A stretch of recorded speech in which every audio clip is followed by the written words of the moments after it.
Everyone, welcome back to the channel, and today we'll be discussing how you can change the location on your photos in iPhone 16 Pro Max or in iOS 18 update. So what you need to do, let's go into the photos. If you go to the photos, select any of your photos which you want to change for the location, and as you see that there are three dots in the top above corner. Let me show you here.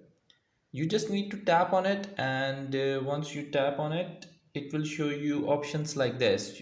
As you can see that there is adjust location option. You just need to tap on the adjust location option and you can put any location you want here. Okay, and it will automatically adjust to the metadata of your photo and show you the location of the certain area. Just like I put here a location of New York.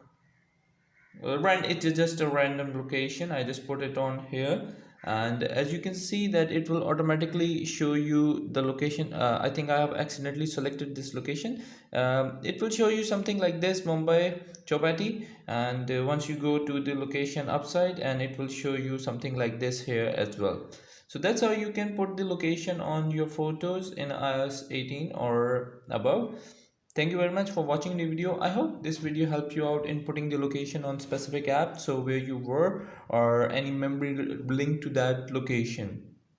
Bye bye for the next video.